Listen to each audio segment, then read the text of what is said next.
Hello everyone, welcome to E Anand. So today we are starting with chapter number 1 Geography class 6th NCERT. The name of the chapter is the Earth in the Solar System. इस chapter में हम solar system के बारे में जानेंगे कि कैसा है हमारा सोलर सिस्टम एंड मैं हर पैराग्राफ को आपको समझाऊंगा, लेकिन मेरी एक रिक्वेस्ट है कि आप समझने से पहले वीडियो को पॉज करके एक बार पैराग्राफ वाइज रीडिंग लगा लें ताकि आपको ज़्यादा अच्छे से समझ में आए। तो हम शुरू करते हैं पहले पैराग्राफ से। तो पहले पैराग्राफ में हमें ये बताया गया है कि जब हम रात के समय में आसमान की तरफ देखते हो तो हमें बहुत सारी चमकीली चीज़ें दिखाई देती हैं, और ये चमकीली चीज़ें क्या होती हैं? ये तारे होते हैं। और इन चमकीली चीज़ों में एक चीज़ और होती है जिसको हम बहुत अच्छे से जानते हैं, वो है हमारा मून। तो इनमें से कुछ तारे बहुत ज़्यादा चमकते हैं, कुछ तारे बहुत कम चमकते हैं। चमकना मीन्स दे ट्विंकल, है ना। But in case with the moon, moon actually does not twinkle. Moon चमकता नहीं है, मून कंटिन्यूसली ग्लो करता है। मतलब मून जो है एक तरह का समझ लीजिए, हमने जैसे अगर हम किसी बल्ब की बात करें, जैसे हम बल्ब को जब ऑन कर देते तो वो कंटिन्यूसली ऑन रहता है ना। तो इसी तरीके से हमारा मून है, मून हमको लगातार ग्लो करता हुआ दिखाई देता है ना। उसे और वो ट्विंकल नहीं करता है, कंटिन्यूसली ग्लो करता है। तो यही है फर्स्ट पैराग्राफ में। आगे बढ़ते हैं। इन द सेकेंड पैराग्राफ हम जानेंगे कि फुल मून और न्यू मून नाइट क्या होती है।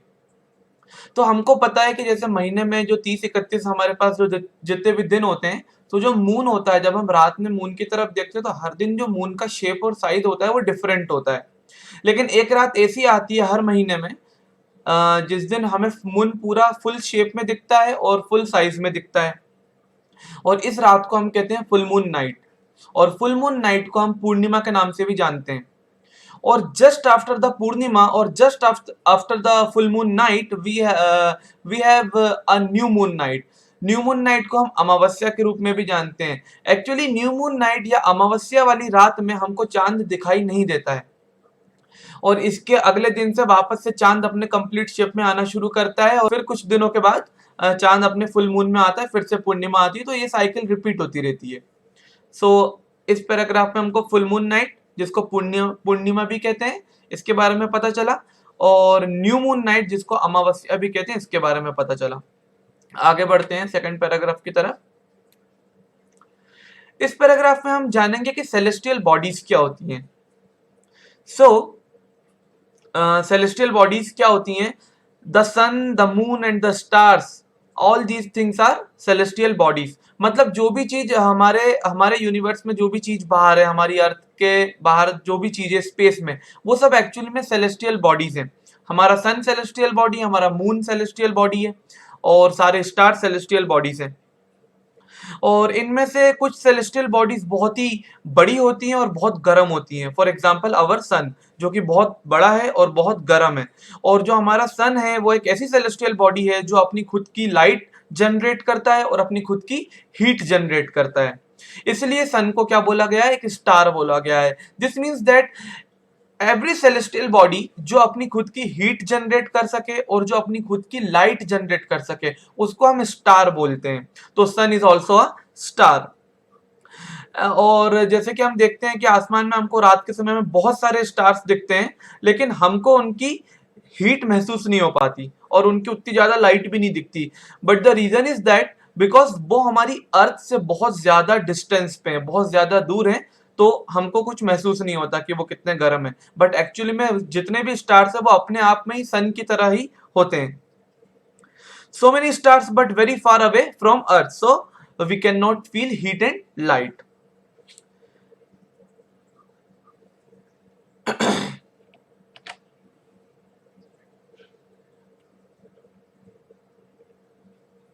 Now let us move to the next paragraph.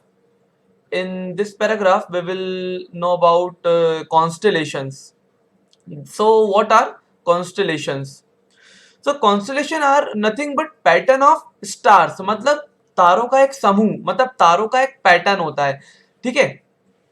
Example में जैसे यहाँ पे बताया गया कि अर्सा मेजर और big bear is one such constellation, और one of the most easily recognisable constellation is the Saptarishi. अगर आप आसमान में किसी कॉन्स्टलेशन को देखना चाहते हैं तो कॉन्स्टलेशन बहुत सारे हैं, लेकिन उसमें से सबसे इजीली अगर आप किसी को देख सकते हैं तो वो है सप्तऋषि कॉन्स्टलेशन। सप्तऋषि कॉन्स्टलेशन, और ये 7 तारों का एक ग्रुप है। जैसा कि आपको ये पिक्चर में दिख रहा है, ये एक लड़की है और इसके ये ऊपर हमको ये वाला जो एरिया दिख रहा है, ये जो मैंने हाईलाइट किया है, ये सप्तऋषि कॉन्स्टलेशन है। अपन काउंट कर सकते हैं पूरे तारों को। ये देखिए 1 2 3 4 5 6 7। सो ये 7 तारे हैं, ये सब ये पूरे मिलके क्या बना रहे हैं, ये बना रहे हैं हमारा सप्तऋषि कॉन्स्टलेशन। सो आगे बढ़ते हैं।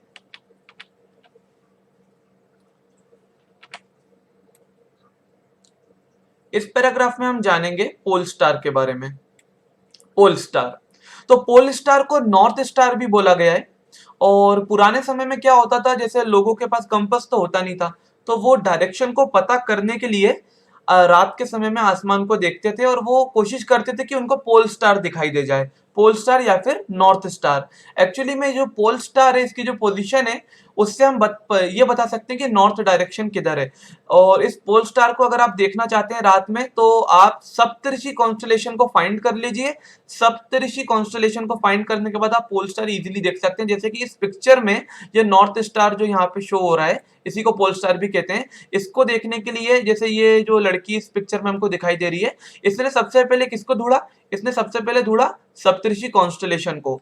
एंड सप्तऋषि कॉन्स्टलेशन में ये 2 स्टार हैं, इनसे अगर हम एक लाइन सीधे मार्क करें तो हमको एक स्टार दिखेगा, बिल्कुल उसकी सीध में एक स्टार दिखेगा। उसी स्टार को हम बोलते हैं नॉर्थ स्टार या फिर पोल स्टार। सो सप्तऋषि कॉन्स्टलेशन की हेल्प से आप नॉर्थ स्टार को देख सकते हैं। जैसे कि इस बुक में भी, इस डायग्राम में एक एरो शो किया है। इन 2 स्टार को फाइंड कीजिए सप्तऋषि कॉन्स्टलेशन में, और ये जो एरो जा रहे हैं इन 2 स्टार की हेल्प से, ये 3 सितारों के थोड़ा सा ऊपर आपको एक स्टार दिखता है, ये है आपका नॉर्थ स्टार।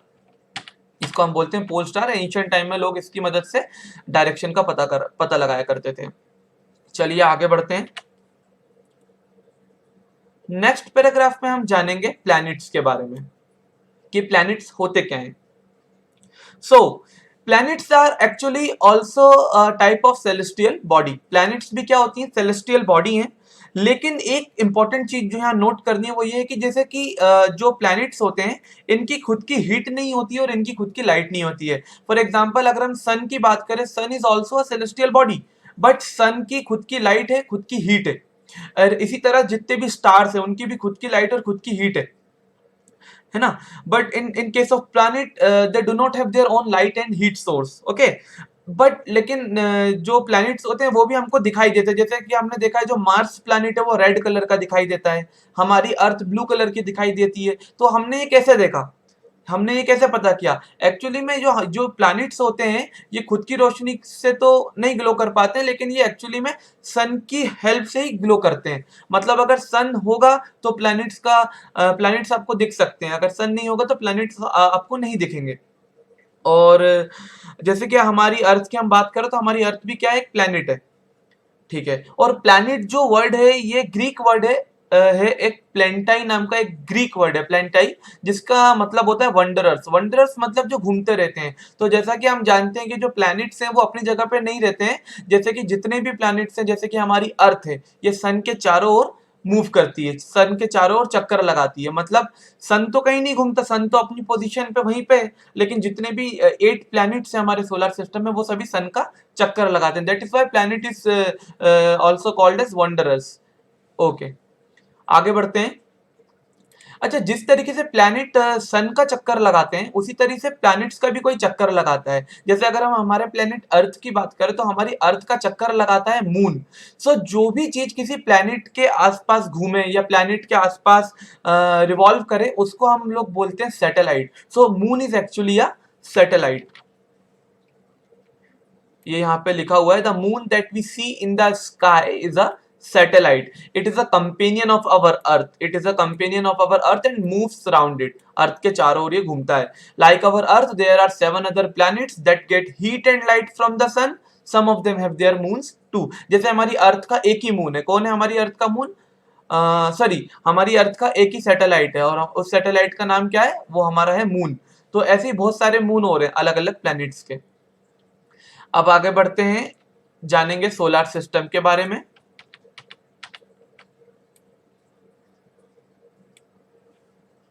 तो हमारा जो सोलर सिस्टम है उसमें क्या क्या है, हमारे सोलर सिस्टम में हैगा the sun, the 8 planets, the satellites and some other celestial bodies known as asteroids and meteoroids. ठीक है, सन भी सेलेस्टियल बॉडी है, हमारे सारे प्लैनेट्स सेलेस्टियल बॉडीज हैं, जो सैटेलाइट्स हैं जैसे कि एग्जांपल में मून, ये भी एक सेलेस्टियल बॉडी है, लेकिन कुछ सेलेस्टियल बॉडीज और हैं। तो इनमें से जो दो हैं उनको हम किस नाम से जानते हैं, एक को हम बोलते हैं एस्टेरॉइड्स और दूसरे को हम बोलते हैं मीटियोरॉइड्स। इसके बारे में हम अभी आगे पढ़ेंगे। अब जैसे इस डायग्राम में हमको दिख रहा है, ये हमारे सोलर सिस्टम का डायग्राम है। इसमें ये रहा हमारा सन, ये मैं हाईलाइट कर रहा हूँ, ये हमारा सन है, और ये हाईलाइट में करते जा रहा हूँ, आप नोटिस करिए। ये मर्क्यूरी है, ये हमारा वीनस है, ये हमारी अर्थ है, ये हमारी अर्थ हो गई, ये हमारा मार्स हो गया, है ना। और मार्स के बाद सबसे बड़ा जो हमारे सोलर सिस्टम का प्लैनेट है वो जुपिटर है। और जुपिटर और मार्स के बीच में जो एक एरिया है, ये जो मैंने हाईलाइट किया है, इस एरिया को बोलते हैं एस्टेरॉइड बेल्ट। एस्टेरॉइड बेल्ट इसको इसलिए बोलते हैं क्योंकि जो हमारे एस्टेरॉइड्स हैं वो इसी बेल्ट के बीच में ही ट्रेवल करते हैं, मतलब इसी बेल्ट के बीच में आपको एस्टेरॉइड्स देखने को मिलेंगे। मीटेरॉइड्स के बारे में हम आगे जानेंगे। ये रहा हमारा सैटर्न, ये रहा हमारा यूरेनस। और ये जो लाइन आपको दिख रही है, जैसे कि यूरेनस की एक डिफरेंट ऑर्बिट है, इनको ऑर्बिट बोला जाता है। ये हमारी सैटर्न की ऑर्बिट हो गई, ये हमारी जुपिटर की ऑर्बिट हो गई। तो ये हमारे सन के चारों ओर घूमते हैं, लेकिन इस ऑर्बिट को फॉलो करते हैं। ऐसा नहीं है कि कहीं से भी अपना सन का चक्कर लगा लिया, ये अपने फिक्स पाथ पे घूमते हैं। जैसे अगर हम जुपिटर की बात करें तो ये रही हमारी जुपिटर की ऑर्बिट, तो अपनी ऑर्बिट को फॉलो करते हुए वो सन का चक्कर लगा लेगा। आगे बढ़ते हैं, ये पिक्चर आपकी बुक में दिया हुआ है, आप इसको एक बार ध्यान से देख लीजिएगा। और जो हमारा सोलर सिस्टम है, इसका जो हेड है उसको हम जानते हैं, वो हमारा सन है, हमारे सोलर सिस्टम का बॉस है, ये पूरा ये हेड है हमारे सोलर सिस्टम का। अब आगे बात करते हैं द सन की। जो सन है हमारा वो सोलर सिस्टम का सेंटर है, ठीक है। और ये बहुत बड़ा है शेप और साइज में, और ये बहुत गरम गरम गैस से मिलके बना हुआ है, गरम गरम गैसेस से मिलके बना हुआ है। सन पे कोई सरफेस नहीं है, जैसे हम अर्थ पे, हम आपने देखा कि हमारी अर्थ पे सरफेस है, जमीन है, पानी है। सन पे ऐसा कुछ भी नहीं है, सन सिर्फ एक गैस का गोला है, और बहुत गरम गरम गैसेस, उनमें से सबसे ज्यादा होती है हाइड्रोजन गैस। ओके, जो हमारा सन होता है वो हमारे सोलर सिस्टम में जितने भी 8 प्लैनेट्स हैं उनको उनकी जगह पे बनाए रखने में मदद करता है। Sun actually creates a pulling force that binds the solar system, हमारे सोलर सिस्टम को बांध के रखता है। नहीं तो ऐसा नहीं हो कि हमारा कोई प्लैनेट सन का चक्कर लगाते लगाते हमारे सोलर सिस्टम से बाहर निकल जाए, ऐसा नहीं होता। सन एक फोर्स क्रिएट करता है, तो जिसके कारण सारे प्लैनेट्स सन के चारों ओर ही घूमते रहते हैं। और उसी तरह हमारी अर्थ भी एक फोर्स क्रिएट करती है, and because of this force जो हमारा मून है वो हमारी अर्थ के चारों ओर घूमता रहता है। और आगे बढ़ते हैं, और जो सन है वो हमारी अर्थ के सबसे पास का एक स्टार है, और द सन का जो डिस्टेंस है हमारी अर्थ से वो है अराउंड 150 मिलियन किलोमीटर्स, जो कि बहुत ज्यादा डिस्टेंस है। चलिए आगे बढ़ते हैं, अब हम जानेंगे प्लैनेट्स के बारे में। जैसा कि आप जानते हैं कि हमारे सोलर सिस्टम में 8 प्लैनेट्स हैं, और सन के जो सबसे पास जो प्लैनेट है उसको हम बोलते हैं मर्क्यूरी। और मर्क्यूरी के बाद जो प्लैनेट आता है वो है वीनस। वीनस के बाद हमारी अर्थ है, अर्थ के बाद Mars, then Jupiter, then Saturn, then Uranus and then Neptune. और हमारे सोलर सिस्टम का जो सबसे बड़ा प्लैनेट है वो है हमारा जुपिटर। जो जुपिटर है वो हमारे सोलर सिस्टम का सबसे बड़ा प्लैनेट है, और अर्थ जो है वो 5th लार्जेस्ट प्लैनेट है। ठीक है, तो हमने प्लैनेट्स के बारे में जान लिया, अब हम आगे बढ़ते हैं। अच्छा, प्लैनेट्स जिस जिस पाथ को फॉलो करते हैं सन का चक्कर लगाने में, है ना, तो उस पाथ को हम बोलते हैं ऑर्बिट। यहाँ पे लिखा हुआ है all the 8 planets of the solar system move around the sun in fixed path. Sun के चारों तरफ घूमते हैं, लेकिन एक फिक्स पाथ में घूमते हैं, और इसी पाथ को हम बोलते हैं orbits. They are called orbits. And Mercury is the nearest to the sun.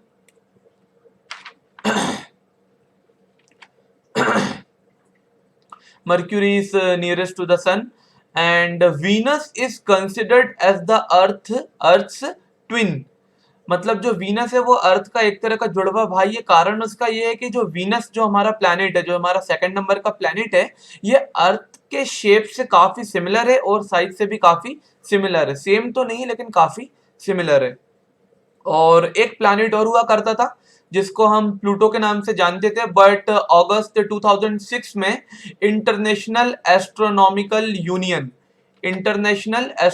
Union ने एक डिसीजन लिया और प्लूटो को सेलेस्टियल बॉडीज तो माना, लेकिन उसको प्लैनेट की कैटेगरी से हटा के ड्वार्फ प्लैनेट की कैटेगरी में रख दिया। ड्वार्फ का मतलब होता है बोना। बोना हम जानते हैं, बोने लोग जो होते हैं वो बहुत छोटे होते हैं साइज में, उनकी हाइट बहुत कम होती है।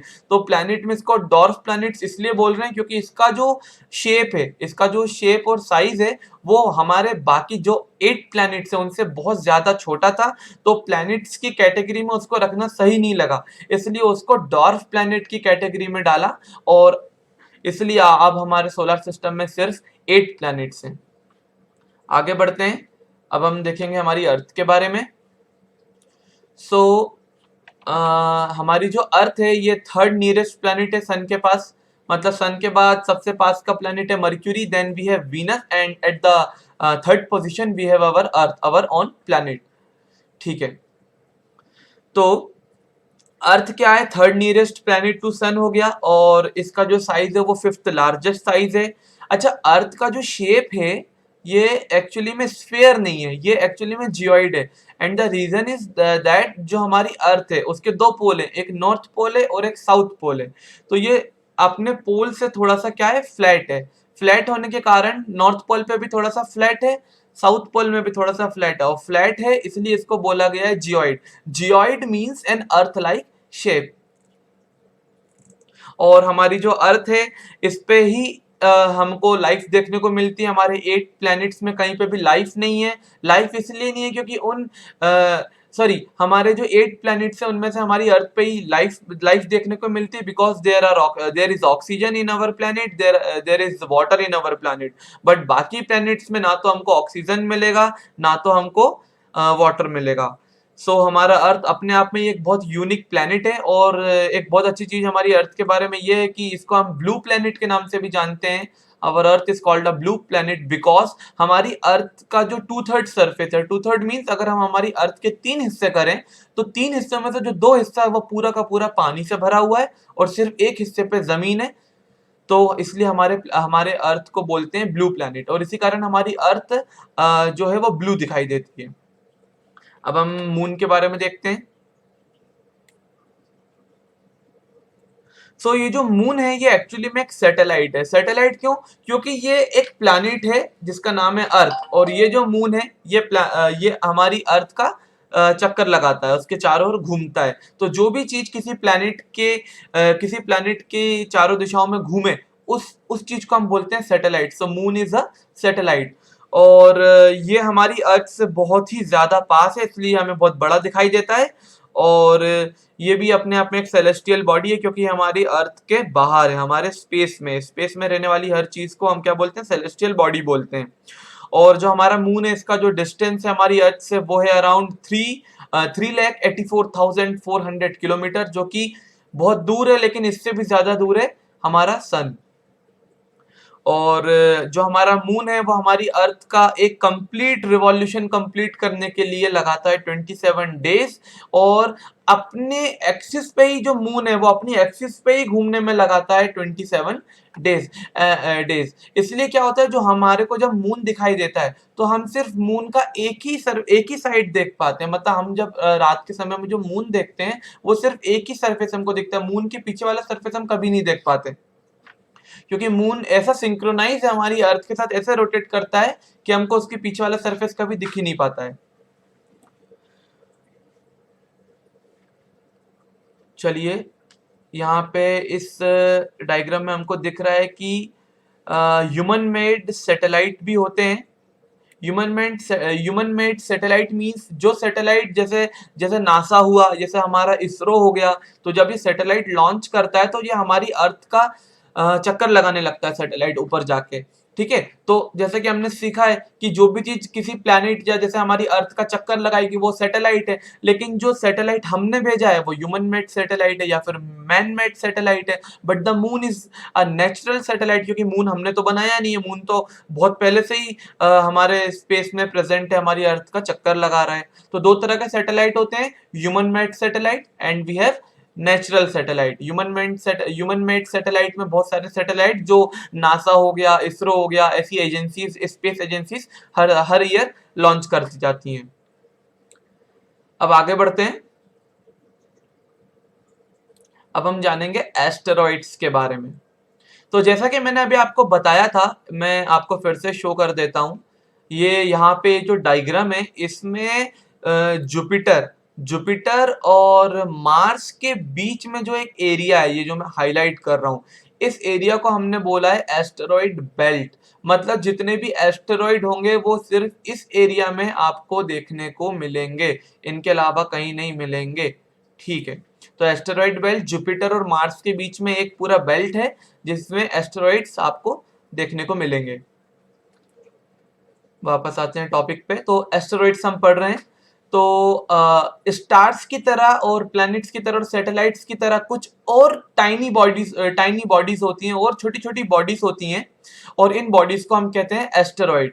और ये आपको मार्स और जुपिटर की ऑर्बिट के बीच में मिलते हैं। और साइंटिस्ट का ऐसा मानना था कि ये जो एस्टेरॉइड्स हैं ये एक्चुअली में जो बहुत पुराने कभी प्लैनेट्स हुआ करते थे हमारे सोलर सिस्टम में, जो कि एक्सप्लोड हो गए, जो कि फट गए। तो फटने के कारण उनके बहुत सारे टुकड़े हुए, और ये जितने भी टुकड़े हैं ये एक एरिया में घूमने लगे, जिस एरिया को हम एस्टेरॉइड बेल्ट के नाम से जानते हैं।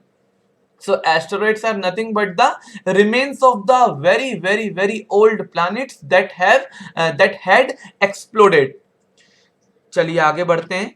अब हम जानेंगे मीटियोरॉइड्स के बारे में। जैसे एस्टेरॉइड्स होता है वैसे ही मीटियोरॉइड्स होते हैं। तो मीटियोरॉइड्स क्या होते हैं? These are also the small pieces of rocks which move around the sun are called meteoroids. ये मीटियोरॉइड्स जो हैं ये भी बहुत छोटे छोटे पत्थर के टुकड़े हैं, रॉक्स हैं, जो कि हमारे सन के आसपास घूमते हैं। और कभी कभी क्या होता है, ये जो मीटेरॉइड्स होते हैं ये हमारी अर्थ के इतना पास आ जाते हैं कि हमारी अर्थ जो एक फोर्स क्रिएट करती है जिसको हम कहते हैं ग्रेविटी, हमारी अर्थ की जो ग्रेविटी है वो इसको खींच लेती है। और कभी कभी ये जो मीटेरॉइड्स होते हैं हमारी अर्थ के अंदर इंटर कर जाते हैं, और जैसे ही ये हमारी अर्थ के अंदर इंटर करते हैं तो ये मीटेरॉइड्स जलने लगते हैं। आपने मूवीज में देखा होगा कि मीटियोर्स जब गिरते हैं तो ऐसा लगता है कि कुछ आग का कोई पत्थर हमारी अर्थ की तरफ गिर रहा है। अच्छा, ये आग लगने का कारण क्या होता है मैं आपको बताता हूं। हमारी अर्थ में एटमॉस्फेयर है, किसी भी प्लैनेट बाकी किसी प्लैनेट में एटमॉस्फेयर नहीं है ना, वहां पे एयर नहीं है, लेकिन हमारी अर्थ में क्या है, एटमॉस्फेयर है, एयर है, different types of gases are present in our atmosphere. तो जब ये मीटेरॉइड्स हमारी अर्थ में गलती से इंटर कर जाते हैं due to the gravity of our earth, तो ये मीटेरॉइड्स जब हमारे एटमॉस्फेयर में इंटर करते हैं तो इनके बीच में फ्रिक्शन क्रिएट होता है। हमारी जो एयर है वो इन मीटेरॉइड्स से टकराती है, तो इतनी तेज गर्मी निकलती है कि ये मीटेरॉइड्स जलने लगते हैं। और वैसे तो ज्यादातर केसेस में ये जो मीटेरॉइड्स होते हैं ये आसमान में ही जल के बिल्कुल बहुत छोटे छोटे पार्टिकल्स में कन्वर्ट हो जाते हैं। लेकिन कभी कभी क्या होता है, अगर मीटेरॉइड बहुत बड़ा हुआ तो वो पूरा जल नहीं पाता और वो हमारी अर्थ में आके गिरता है, और इससे हमारी अर्थ को काफी नुकसान हो सकता है। और एक थ्योरी भी है कि हमारी अर्थ में जो कभी डायनासोर्स हुआ करते थे, तो ऐसे ही कोई बहुत बड़ा मीटेरॉइड आके हमारी अर्थ पे टकराया था, जिससे हमारे जो डायनासोर्स थे वो बिल्कुल वैनिश हो गए। अब लास्ट में हमारी इस चैप्टर में हमको बताया गया है कि गैलेक्सी क्या होती है। गैलेक्सी, सो हमारा जो सोलर सिस्टम है वो जिस गैलेक्सी में है उसका नाम है मिल्की वे गैलेक्सी। चलिए पहले हम जानते हैं कि गैलेक्सी होती क्या है। So as it is written here, a galaxy is a huge system of billions of stars and clouds of dust and gases. जो गैलेक्सी है वो बिलियंस ऑफ स्टार्स का क्या एक सिस्टम है, ठीक है। और गैलेक्सी में भी बहुत सारी गैलेक्सी होती है, बहुत बहुत सारी गैलेक्सी होती है, आप काउंट नहीं कर सकते। और इन सभी गैलेक्सी को मिला के बनता है हमारा यूनिवर्स। और हम इस यूनिवर्स में बहुत सारी गैलेक्सी में एक गैलेक्सी है जिसका नाम है मिल्की वे। मिल्की वे गैलेक्सी को एंशियंट इंडिया में आकाश गंगा के नाम से भी जाना जाता था, which means the river of light. मतलब स्पेस में एक नदी बह रही है, रोशनी की नदी, जिसको बोला है रिवर ऑफ लाइट, जिसको हिंदी में बोलते हैं आकाश गंगा। तो हम आकाश गंगा में हमारा सोलर सिस्टम है, हमारी अर्थ मिल्की वे गैलेक्सी में है, हमारा सन मिल्की वे गैलेक्सी में है, और इसी प्रकार बहुत सारी और भी गैलेक्सी हैं। और इन सभी गैलेक्सी से मिलकर बनता है हमारा यूनिवर्स। और साइंटिस्ट आज तक ये नहीं पता कर पाए कि कितनी गैलेक्सी और हमारा यूनिवर्स कितना बड़ा है, लेकिन हमें इतना पता है कि हम हमारे यूनिवर्स में बहुत सारी गैलेक्सीज में एक गैलेक्सी है जिसका नाम है मिल्की वे गैलेक्सी। और उस मिल्की वे गैलेक्सी में बहुत सारे स्टार्स हैं। उन स्टार्स में से एक है हमारा सन, और उस सन का है एक सोलर सिस्टम, और उस सोलर सिस्टम में है 8 प्लैनेट्स। और उन 8 प्लैनेट्स में जो थर्ड नंबर का प्लैनेट है वो है हमारी अर्थ, जहां पे लाइफ पॉसिबल है। और एट लास्ट हम देख लेते हैं, ये जो डायग्राम आपको दिख रहा है, ये डायग्राम बुक में जो शो हुआ है, इसमें हमको गैलेक्सी दिखाई दे रही है पूरी।